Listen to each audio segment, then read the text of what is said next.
Hi and welcome to Podpadstudios. I'm Master Maker and this is Mrs. Breaker, although she looks like she's hibernating at the moment.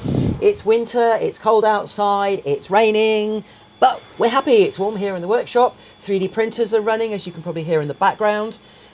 We actually even added to our 3D printers. You can never have too many 3D printers.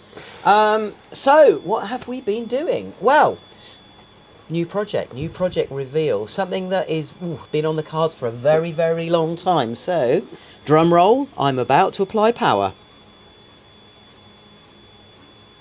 He says, it's a Mrs. Breaker coffee delivery system. No, seriously, it's not. Although that's probably woken Mrs. Breaker up a little bit. So, what is it? Okay, the new project. Now, this is something that I have wanted to build for a very, very long time. We have been building cars, we've been building motorcycles, we've been building carriages and dragons and lots of other bits and pieces. Robots-wise, I haven't built a robot for about 10 years. We obviously had the droids, Star Wars droids, we had Sid, we had Emmy, we had Zoe, Izzy, Dalek, but we haven't built any robots. And this is a robot that I actually wanted to build for a very, very long time. But as you know, I don't build things that just look good. I want them to actually function. And this was the main problem with this robot. It didn't run on wheels. It actually runs on tracks. And tracks have always been a massive bugbear for me. It's my nemesis. Building them to work in most situations is really, really hard. This project, I saw it for the very first time. I think it was I can't even remember when the first film came out now. A long time ago. It basically is the T-1 from Terminator. Now, for those of you that don't know your Terminator movies, it's the massive tracked armoured gunning turret that goes around and sort of Arnold Schwarzenegger shoots in the end in the film. It's really, really cool. But it's massive, 4 foot wide, 6 foot long, rises up to over 10 feet high, twin rotating miniguns. Yeah, we're building one. But to be honest, it's been so difficult to work it out. And over the next few weeks, you'll see how we got to this stage, and you will also see how this then progresses into the final build. But I mean, as I said, 3D printers have been going in the background, knocking out these things. We had to come up with our own designs for, these are the tooth track systems that go inside the tracks. We have to print hundreds of these. So the printers, as I said, they've been running for hundreds and hundreds of hours. We're laser cutting the track systems, coming up with a new kind of innovations for the way we can make this track work without it ripping off under stress.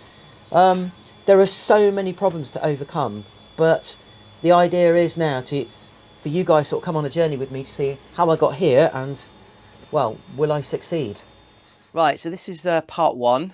No, it's not. It's the bit before part one. What do you call it? The prequel. So I've been thinking about this for way too many years, nearly 10 years now.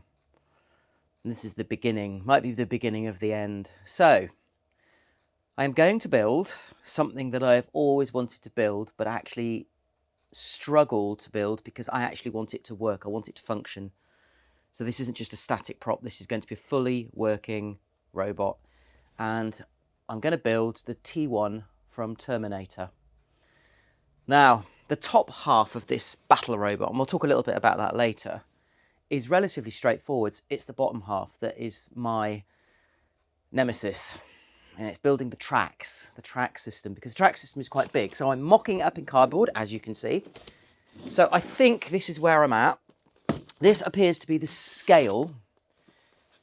It's basically going to be 4 foot square, the track base, for two reasons. First of all, because that is pretty much screen accurate. And secondly, because it will fit in the van, which I always get moaned at because I build things that won't fit in the van. So this time I'm going to build it so it fits in the van.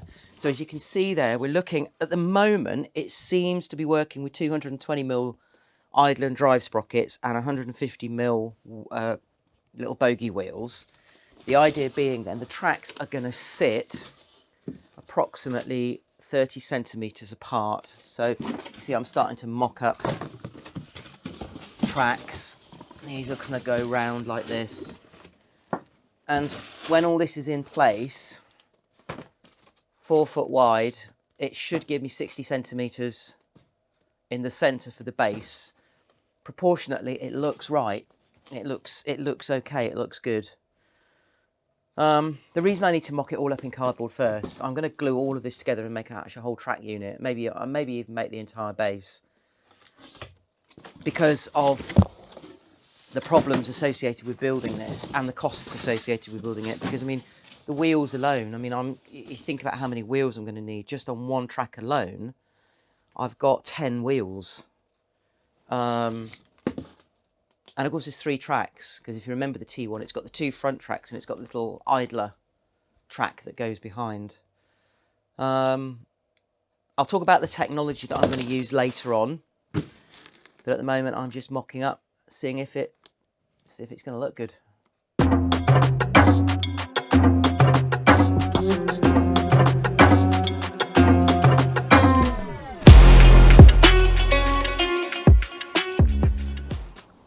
Okay, so here we have it.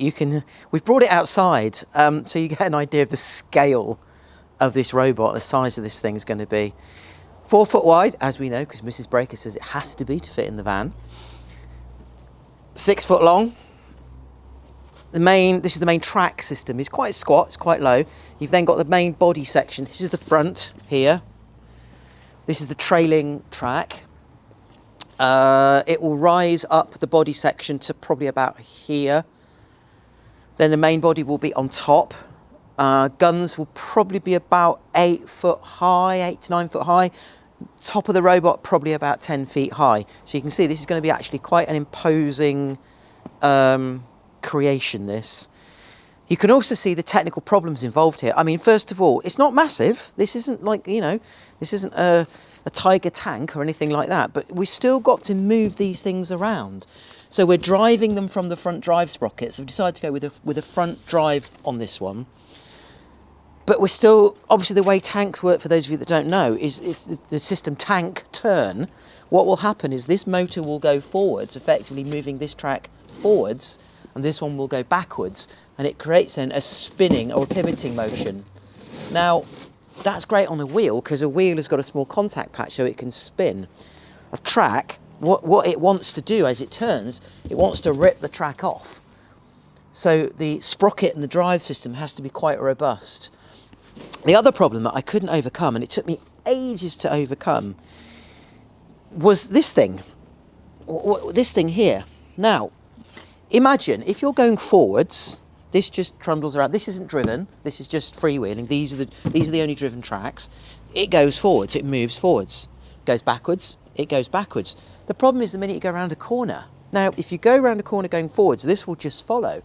But the minute you go backwards and go round a corner, this, because this is fitted on a pivot, will just jackknife like that, and it will lock everything up. And it took me forever to work out how does this work. If you think about the R2-D2 design, the droid design, it's got the single wheel at the front and the 2 wheels drives at the back. Because again, it's a wheel, it's like a caster. It can pivot and it can swivel, so it can just swivel round and drive on. This can't. It's a track. If it was a contact patch like that, it could just pivot around, but it isn't. There's a flat contact patch. So it took me forever working out how on earth did they build it, because of course if you look online, and there is a little bit of information about designing these things, but not a massive amount. And of course they don't appear in the films for very long, and even when they're in the films, you never see them go around a corner backwards.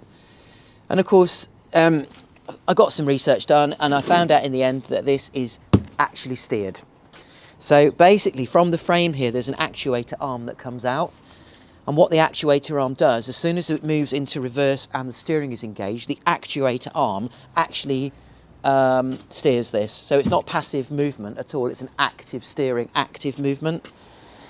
So that added even more complexity to the design, but I think I've worked that one out now.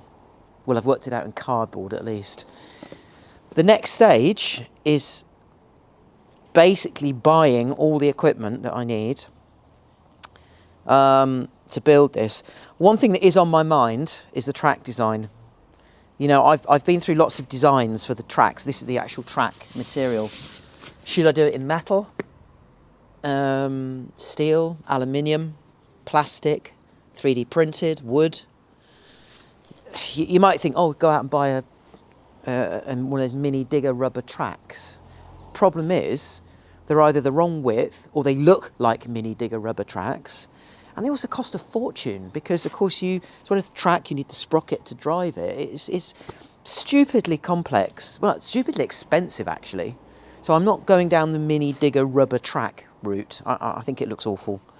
And also, I need 3, and it's very expensive. Metal. I'm only using wheelchair motors, 350 watt wheelchair motors.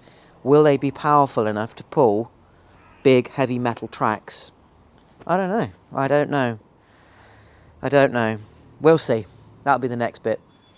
So we've got loads more footage to show you about this project. As you can see, it has actually progressed massively from those cardboard models, and we're going to give you that footage over the next few weeks. So that's really cool.